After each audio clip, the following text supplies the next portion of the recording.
Hello दोस्तों, इस video में हम कक्षा 8 गणित के 6 चैप्टर घन और घनमूल इसकी प्रश्नावली 6.2 करेंगे।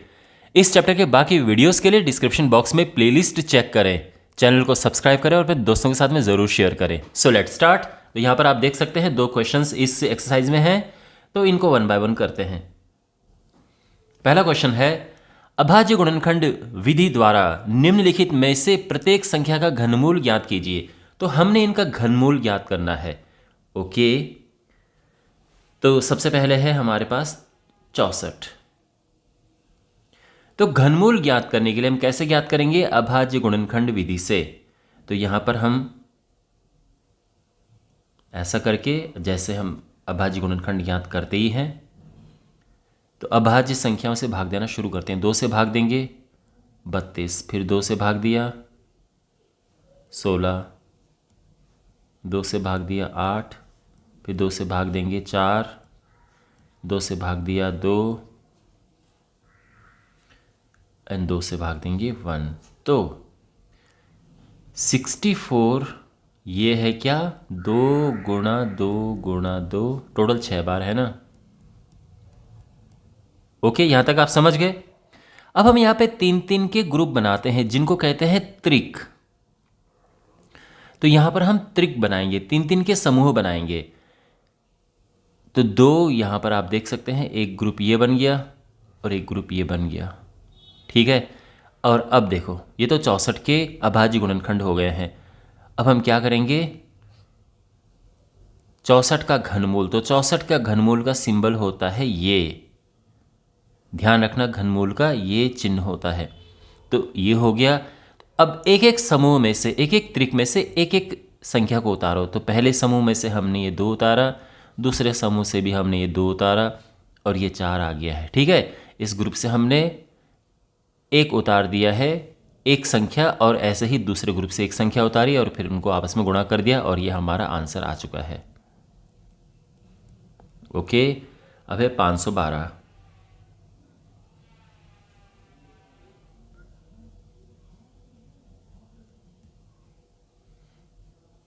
तो इसके भी हम हमेशा की तरह अभाज्य गुणनखंड करेंगे।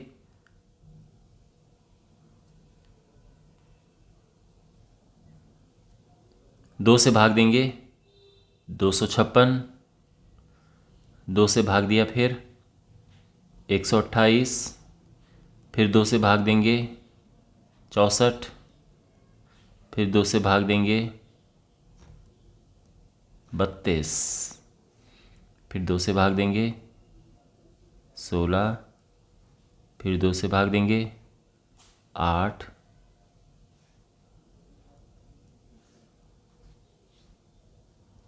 दो एंड 2 से भाग देंगे। तो फाइनली ये यहाँ पे 1 आ गया। तो 512 क्या होगा? तो 2 कितने बार? यहाँ 1 2 3 4 5 6 7 8 9, 9 बार है। तो 1 2 3 4 5 6 7 8 9, इतना आप समझ आ गया आपको, ठीक है। अब क्या करना होता है? इनके त्रिक बनाओ, 3-3 के ग्रुप बनाओ, 3-3 के समूह बनाओ। ये हमने बना दिए। अच्छा, अब 512 का घनमूल। तो घनमूल के लिए मैंने क्या बताया था, क्या चिन्ह होता है? ये लिख देते हैं, ठीक है, छोटा सा 3 लिख देते हैं यहाँ पर इस तरह से। अब हर एक ग्रुप में से एक एक संख्या उतारो। पहले ग्रुप में से एक संख्या उतार दी हमने, 2 आ गया। दूसरे ग्रुप से भी हमने एक संख्या उतारी और तीसरे ग्रुप से भी एक संख्या उतारी। आपस में इनका गुणा किया, 2 दूनी 4 दूनी 8, और ये हमारा आंसर आ चुका है। ओके, थर्ड पार्ट है ये 10,648। तो इसके अभाज्य गुणनखंड करते हैं। सबसे पहले हमने क्या करना है? इसका घनमूल ज्ञात करना है। तो पहले क्या करते हैं? अभाज्य गुणनखंड ज्ञात करते हैं। तो 2 से भाग दिया, 2 पचे 10, 2 तियाँ 6, 2 दूने 4, 2 चौको 8। फिर 2 से भाग देंगे तो ये आएगा 2 दूने 4, 2 छके 12, 2 छके 12, 2 दूने 4। फिर 2 से भाग देंगे तो ये आएगा 1331। अब इसमें किससे भाग जाता है? देखो, इसमें 11 से भाग जाता है, तो 11 से इससे भाग देंगे हम, तो ये 121 आएगा। फिर 11 से भाग देंगे तो ये 11 आएगा, और 11 से भाग देंगे तो 1 आएगा। तो ये हो चुका है। आप ये सोच रहे होंगे कि सर आपको इतनी जल्दी कैसे पता चला कि ये 11 से इसमें भाग जाएगा? क्योंकि माय डियर, मुझे पता है कि 11 की घात 3 होता है 1 3 3 1। 11 को जब आप ऐसे गुणा करते हो 3 बार आपस में, मतलब 11 का घन क्या होता है, ये होता है। तो मुझे पता था कि 11 से इसमें भाग जाएगा। तो अगर आपको याद है ये चीज़ें, कम से कम 10 11 12 तक तो आपको पता होने चाहिए घन, तो ये बड़े काम आते हैं, है ना। ओके, अब जो हमारी संख्या है 10,648, इसके अभाज्य गुणनखंड लिखते हैं। तो पहले 2 गुणा 2 गुणा 2, 11 गुणा 11 गुणा 11। अच्छा, एक और बात ये है, मान लो कि आपने पहले 11 से भाग दिया और फिर 2 से भाग दिया। मान लो कि ऐसे किया, और यहाँ पर आपको ऐसे लिखना पड़ रहा है कि पहले 11 फिर 2। ऐसा मत करना आप। मान लो कि अगर आपने पहले यहाँ पे बड़ी संख्या से, फिर वैसे करना ऐसा चाहिए हमेशा, पहले छोटी संख्या और फिर बड़ी संख्या से भाग दे, है ना, करना ऐसा ही चाहिए। लेकिन अगर मान लो आपने कर भी दिया ऐसे कि पहले बड़ी संख्या से भाग दे दिया फिर छोटी संख्या से भाग दे दिया, तो यहाँ पे ये लिखने की ज़रूरत नहीं है। यहाँ पे आप ये देखना कि 2 कितनी बार है, 1 2 3 बार 2 है, यानी सबसे छोटी संख्या पहले लिखना और बड़ी संख्याएं बाद में लिखना। तब भी आप ऐसे ही लिखना, ओके, ये ध्यान रखना आप। तो मान लो कि आपने भाग देते हुए पहले बड़ी संख्या से दे दिया। कभी कभार हो जाता है कि हमें समझ जो आता है पहले उससे भाग दे देते हैं, अक्सर ऐसा हो जाता है कभी कभी। तो यहाँ पे तो चलो आपने ऐसे लिख दिया, कोई बात नहीं, लेकिन जब आप यहाँ पर लिखेंगे तो यहाँ पे ध्यान रखना, सबसे पहले सबसे छोटी संख्या लिखना, फिर थोड़ा बड़ी, फिर थोड़ा और बड़ी, फिर थोड़ा और बड़ी, इस तरह से लिखना, ठीक है ना। यहाँ पर उससे ये होगा कि त्रिक बिल्कुल सही बनेंगे। नहीं तो आपको फिर पलटना होगा, क्योंकि ऐसे आप त्रिक नहीं बना सकते, ऐसे आप 3 के ग्रुप नहीं बना सकते। आप ये मत सोचना कि आपके पास ये होगा और आप ये 3 का ग्रुप ये 3 का ग्रुप ये बना देंगे, ऐसा कभी मत करना। जो ये त्रिक बनते हैं, ग्रुप बनते हैं, ये एक समान संख्याओं के बनते हैं। जैसे यहाँ पर आप देख सकते हैं एक समान संख्याएं, उनका त्रिक यहाँ पे बनेगा। यहाँ पे भी एक समान संख्याएं हैं, ठीक है। अच्छा, आई होप आपको ये बात समझ आ गई होगी। खैर, तो ये हो गया है इसके अभाज्य गुणनखंड, और अब हम इसका घनमूल लिखेंगे। तो घनमूल के लिए हम क्या करते हैं, छोटा सा 3 यहाँ पे लिखो इस चिन्ह के साथ, और हर एक ग्रुप में से एक संख्या नीचे उतारो। तो 2 यहाँ से और दूसरे ग्रुप से 11 नीचे उतार देंगे। 11 दूनी हुआ 22, ये हमारा होगा आंसर। Got it, okay. अब हमारे पास ये संख्या है 27,000।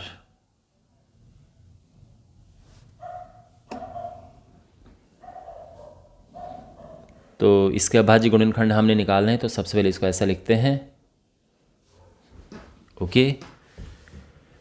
सबसे पहले भाग किससे देंगे, हम 2 से भाग देंगे। तो ये होगा 135,000। फिर 2 से भाग देंगे तो ये होगा, वैसे 3 से भाग देना बड़ा इजी लग रहा था यहाँ पे, बट फिर भी चलो सबसे छोटी संख्या से भी भाग, मतलब अक्सर सबसे छोटी संख्या से भाग देते हैं, लेकिन अगर आप चाहो तो 3 से भी भाग दे सकते हो पहले, कोई प्रॉब्लम नहीं है, ठीक है। गलत नहीं होगा, कहने का ये मतलब है। यहाँ 2 से भाग दिया। अब 2 से भाग में इसलिए दे रहा हूँ क्योंकि मुझे पता है कि सम संख्या तो 2 से तो चला ही जाएगा। 2 छके 12 और 2 सते 14, 2 पचे 10, ये आया। फिर 2 से भाग देंगे हम, तो ये हुआ 2 तियाँ 6, 2 तियाँ 6, 2 सते 14, 2 पचे 10। अब इसमें 3 से भाग जाएगा, तो ये हुआ 1125। फिर 3 से भाग जाएगा, तो ये होगा 3 तियाँ 9, 2 2 3 सते 21, 3 पचे 15। फिर 3 से भाग देंगे तो ये होगा 125। फिर 5 से भाग दिया तो 25 हुआ। फिर 5 से भाग दिया, 5 पचे 25, और 5 से भाग दिया तो 5 एकम 5, ठीक है। यानी 27,000। इसके अभाज्य गुणनखंड क्या है, तो 2 3 बार है, 3 भी 3 बार है, और 5 भी 3 बार है।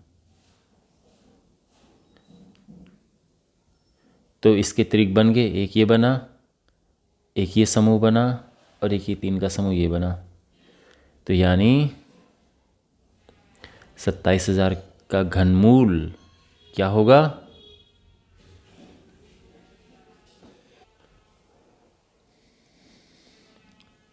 ओके, हर एक ग्रुप से एक एक संख्या उतारो। पहले ग्रुप से 2 उतारा, दूसरे ग्रुप से 3 और तीसरे ग्रुप से ये हमने 5 उतार दिया। हर एक त्रिक से एक एक हम उतार देंगे।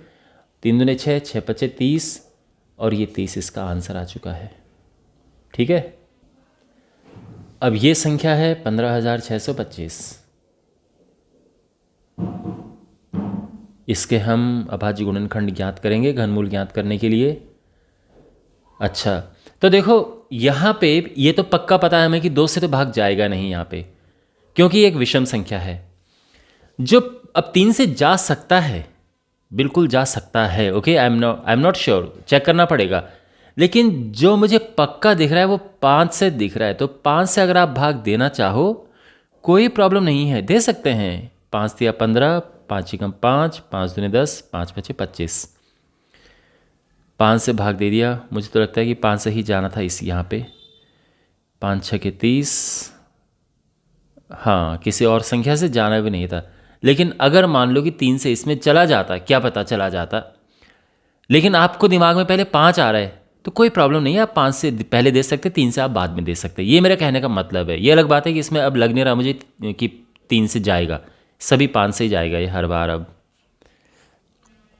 तो ये हुआ 125।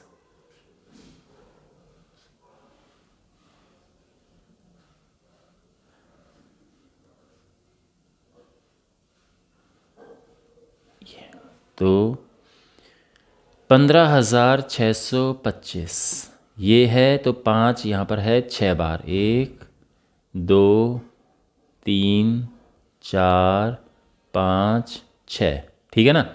तो यानी इसका घनमूल क्या होगा? अच्छा, इस जोड़े तो बनाए नहीं हमने, ग्रुप मतलब, ठीक है, त्रिक। तो एक त्रिक ये हुआ और एक त्रिक ये हुआ।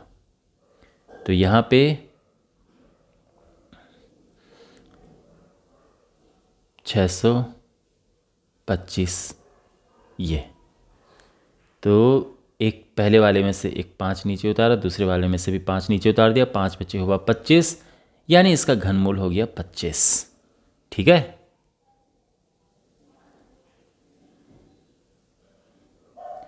अब हमारे पास है संख्या 13,824।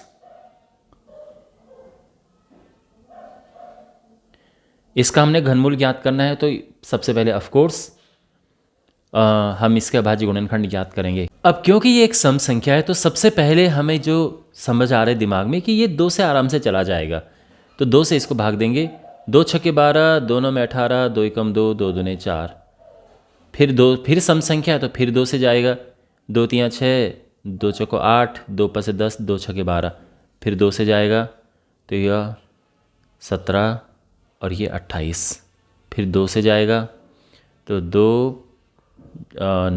अट्ठे 16, 2 छक्के 12, 2 चौको 8, फिर 2 से जाएगा। तो ये होगा 400, फिर 2 से 216, फिर 2 से 108, फिर 2 से जाएगा और ये होगा 54, फिर 2 से जाएगा।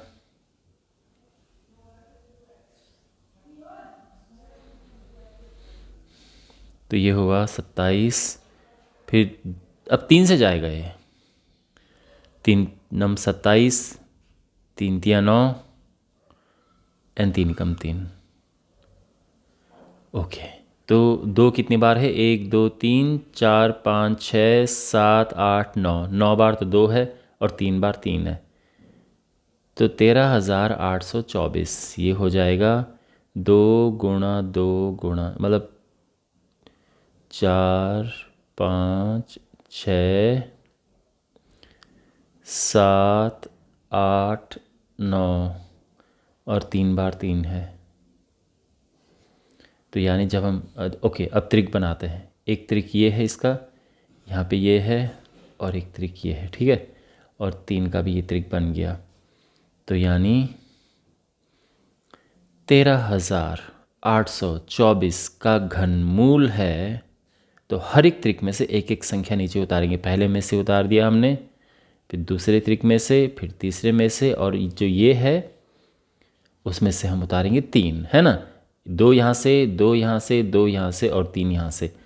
2 दूने 4, 4 दूने 8, 8 3 24, ये 24 आ गया और ये हमारा आंसर है।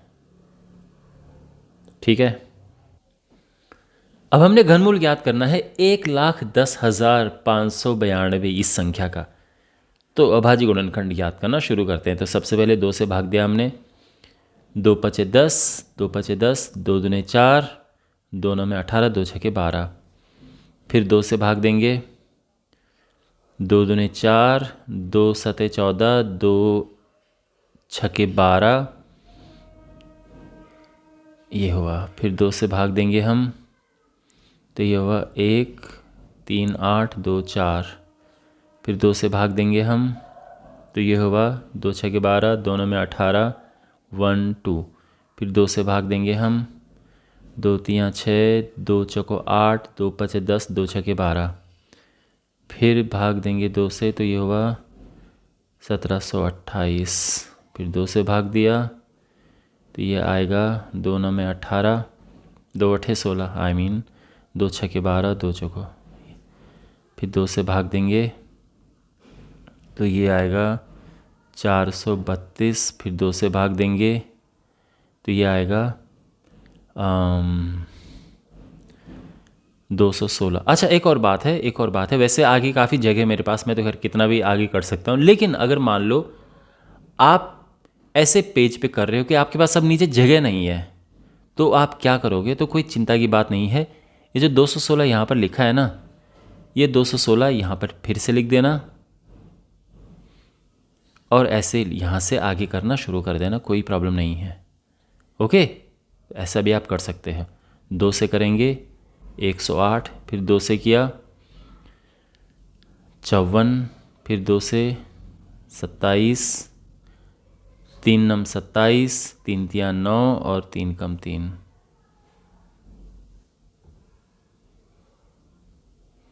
Got it. अच्छा, अब जो संख्या है 592, ये हो जाएगी। देखो 2 कितनी बार यहाँ, 1 2 3 4 5 6 7 8 9 10 11 12, 12 बार तो 2 है। 1 2 3 4 5 6 7 8 9 10 11 12 और 3 बार 3 है। ठीक है। अच्छा, मैं लिख भी इस तरह से रहा हूँ ताकि पूरे त्रिक बन जाएं। ठीक है, ये नहीं कि मैं यहाँ पे 2 लिख के इसको हटा देता तो थोड़ा सा दिक्कत हो जाती त्रिक बनाने में। तो इसीलिए मैंने लिखे भी इस तरह से हैं कि त्रिक अच्छे से बन पाएँ। तो ये है, अगर मान लो कि बहुत आगे तक जा रहा है, जगह नहीं है, तो कैसे लिखें, ये मैंने आपको ये भी बता दिया है।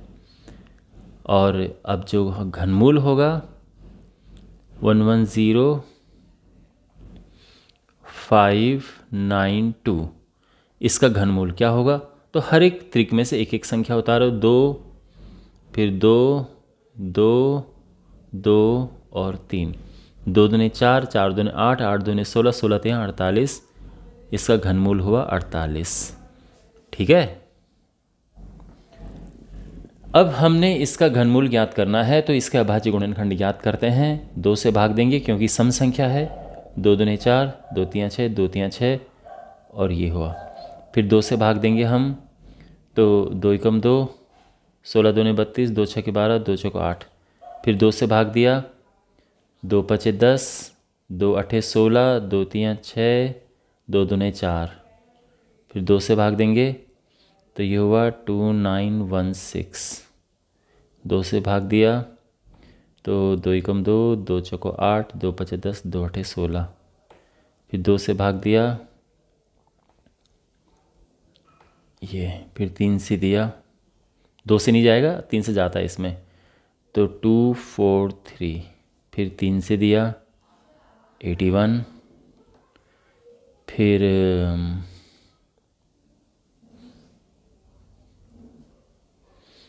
3 से दिया 27, 3 से भाग दिया 9, 3 से भाग दिया 3, 3 से भाग दिया 1। ठीक है, तो यानी 4 6 6 5 6 ये हो जाएगा। 2 है 1 2 3 4 5 6 बार, और 3 है 1 2 3 4 5 6 3 बार, 3 भी 6 बार है।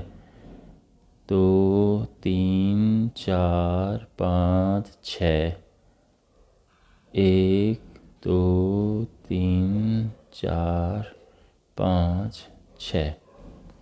तो एक त्रिक ये बना, एक ये बना, एक ये बना और एक ये बना। ठीक है, अच्छा 4 6 6 5 6 इसका घनमूल होगा अब। तो हर एक ग्रुप में से एक एक ले लो। पहले में से 2 लिया, फिर दूसरे में 2, तीसरे ग्रुप में से 3 लिया, चौथे ग्रुप में से 3। तो हर एक ग्रुप में से एक एक संख्या लेंगे हम। 2 दूनी 4, 4 तियाँ 12, 12 तियाँ 36। तो ये 36 आ चुका है इस संख्या का घनमूल। ओके, अब हमारे पास ये संख्या है, इसका घनमूल निकालना है। तो इसके हम अभाज्य गुणनखंड ज्ञात करेंगे। सबसे पहले तो 2 से भाग देते हैं क्योंकि सम संख्या है। 2 अट्ठे 16, 2 सत्ते 14, 2 अट्ठे 16, 0 8। फिर 2 से जाएगा इसमें, 2 चौको 8, 2 तियाँ 6, दोनों में 18, 0 4। फिर 2 से, तो ये है 2 दूने 4, 2 एकम 2, दोनों में 18, 2 पचे 10, 2 दूने 4। फिर 2 से, 2 एकम 2, दोनों में 18, 2 सत्ते 2 छके 12।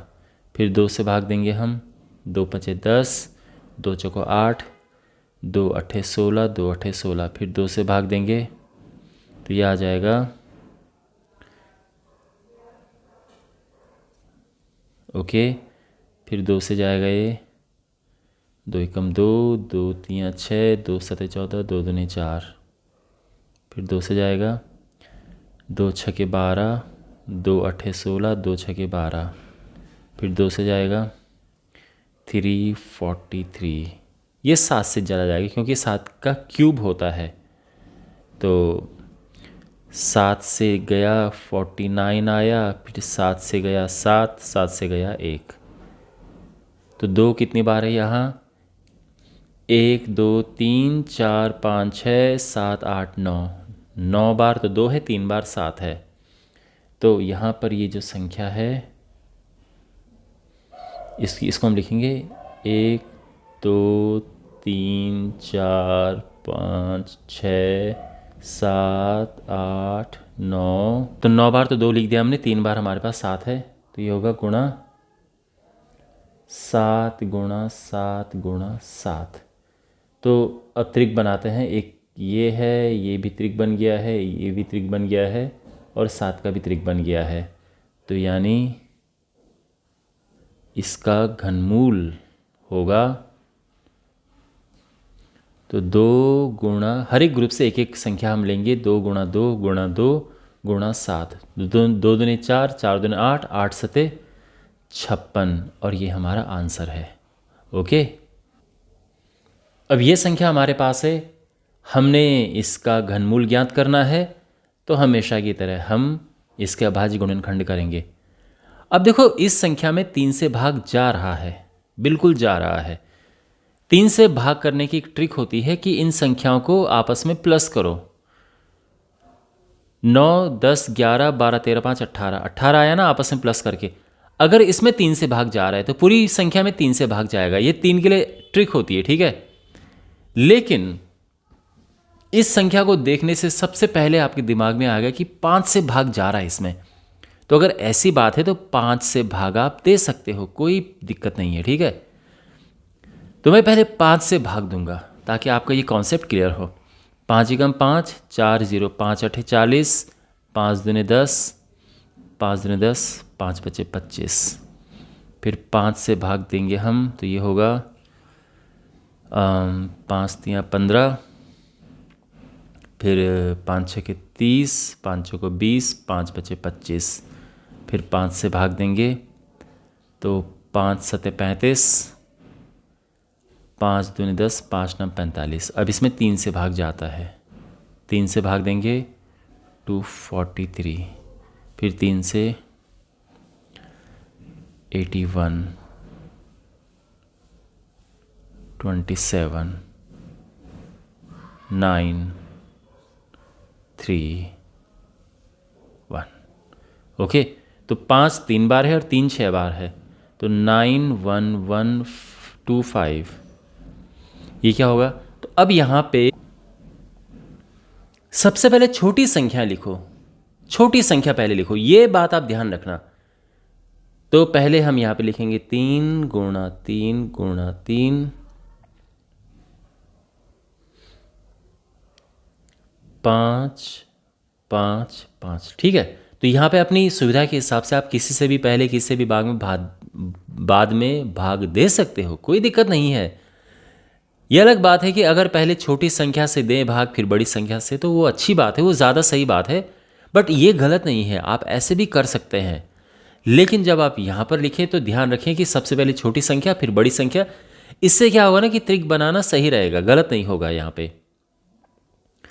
तो अब ये त्रिक बनाएंगे, एक ये त्रिक बना, एक ये त्रिक बना और एक ये बना। ठीक है, ये 3 3 के समूह बन गए हैं। तो आराम से हम घनमूल ज्ञात कर लेंगे। 91125 घनमूल, हर एक ग्रुप से एक एक उतारो, पहले से 3, दूसरे से 3, तीसरे से 5, 3 3 9, 9 5 45, और ये हमारा आंसर है। Got it? अब यहाँ पर हमारे पास ये प्रश्न है और हमने बताने कि ये जो कथन है ये कथन सत्य है या असत्य है। तो 1 बाय 1 इनको लेते हैं। सबसे पहला कथन कहता है किसी भी विषम संख्या का घन सम होता है, ये बात असत्य है। क्यों? क्योंकि कोई विषम संख्या मान लो कि 3 है, तो 3 का घन क्या होता है? 3 का घन तो 27 है, तो ये तो एक विषम संख्या है, सम संख्या कहाँ है? तो ये असत्य है। दूसरा, तो देखो, तो सत्य बात क्या है कि सम संख्या का जब आप घन करते हो तो वो सम होता है, विषम संख्या का घन विषम होता है। ये बात ध्यान रखना। ओके, सम संख्या का घन सम, विषम संख्या का घन विषम। दूसरा, एक पूर्ण घन 2 शून्यों पर समाप्त नहीं होता है, यह बात सत्य है। पूर्ण घन जो है वो उसमें 2 शून्य नहीं होंगे, उसमें या तो 3 शून्य होंगे या 6 शून्य होंगे। अगर शून्य होंगे अंत में तो, है ना, बिना शून्य के भी घन होते हैं, लेकिन अगर शून्य होंगे तो उसमें या तो 3 होंगे या 6 होंगे या 9 होंगे, मतलब 3 3 के समूह में होने चाहिए। ओके, तो जैसे 1000 है, 1000 एक घन संख्या है, तो यहाँ पे 3 0 हैं। 100 घन संख्या नहीं है, यहाँ पे 2 0 है ना, ये घन संख्या नहीं है। तो 2 शून्य पर समाप्त नहीं होता है। ठीक है, ये जो उन्होंने लिखा है नहीं होता है, ये इस बात को सत्य बनाता है। इसका थर्ड क्वेश्चन है, थर्ड पार्ट क्वेश्चन का, किसी संख्या का वर्ग 5 पर समाप्त होता है तो उसका घन 25 पर समाप्त होगा। देखो, यह बात असत्य है। कैसे असत्य है? जैसे 15 है, 15 का वर्ग होता है 225, होता है ना, तो ये 5 पर समाप्त हुआ ना, इसका, इस संख्या का वर्ग, किसी संख्या का वर्ग 5 पर समाप्त होता है, तो 5 पर समाप्त हुआ। लेकिन 15 की जब घन की बात करते हैं तो ये आता है 33 75, तो ये 25 पर कहाँ समाप्त हुआ? ये तो 75 पर समाप्त हो रहा है।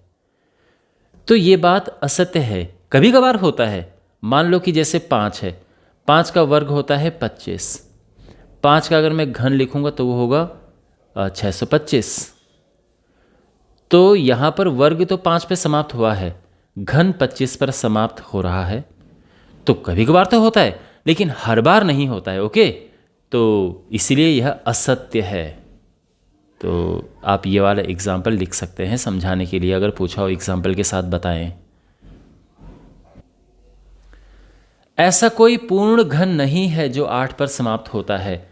बहुत सारे हैं। कोई भी संख्या जिसके अंत में 2 आता है उसका घन हमेशा 8 पर समाप्त होगा। तो यह बात असत्य है, ठीक है ना। यानी यहाँ पे लिखा ना कोई भी ऐसा पूर्ण घन नहीं है। ये 8 पर खुद 8 है जो 8 पे समाप्त होता है। 1728 भी एक पूर्ण घन संख्या है, ये भी 8 पर समाप्त होता है। देखो 2 का घन होता है 8, 12 का घन होता है 1728, तो पूर्ण घन 8 पर समाप्त हो रहे हैं ना। इनफैक्ट हर एक अंक जो है मतलब अगर मैं बात करूं कि पूर्ण घन जो है आपको उसके अंत में हर एक टाइप का अंक मिलेगा। जैसे यहाँ पर अगर 8 की जगह पे ये होता है ना कि ऐसा कोई पूर्ण घन नहीं है जो 1 पे समाप्त होता है, तो भी असत्य होता, क्योंकि पूर्ण घन 1 पर भी समाप्त होता है, 2 पर भी समाप्त होते हैं, 3 पर भी, 4, 5, 6, 7, 8, 9, 0, हर एक अंक पर पूर्ण घन समाप्त होते हैं। एक का घन अगर हम करें तो अंत में 1 आपको मिलेगा। 2 का अगर घन करें तो अंत में आपको 8 मिलेगा। 3 का घन अगर आप करें तो अंत में आपको 7 मिलेगा, है ना, क्योंकि 3 का घन 27 होता है। 4 का घन अगर हम करें तो वो 64 होता है, तो अंत में आपको 4 मिलेगा। 5 का घन अगर हम करते हैं तो 125 होता है, यानी अंत में 5 मिलेगा। 6 का घन अगर हम करते हैं तो 216 होता है, यानी अंत में 6 मिलेगा। 7 का घन जब हम करते हैं तो ये संख्या आती है, तो यानी अंत में 3 मिल रहा है हमें।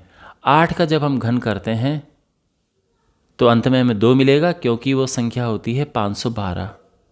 9 का जब हम घन करते हैं तो संख्या मिलती है 729, यानी 9 से भी अंत होता है घन संख्याओं का, और 0 तो है ही। 10 का घन जब हम करते हैं तो 1000 आता है, यानी 0 से भी घन संख्याओं का अंत होता है। तो आपने देखा हर एक प्रकार के अंक से घन संख्याओं का अंत होता है, घन संख्याएं समाप्त होती हैं। तो ये बात समझ आ गई। तो यहाँ पे अगर 8 की जगह पे कुछ भी होता तो कथन असत्य होता। आई होप आपको समझ आ गया होगा। 2 अंकों की संख्या का घन 3 अंकों वाली संख्या हो सकती है, ये बात असत्य है।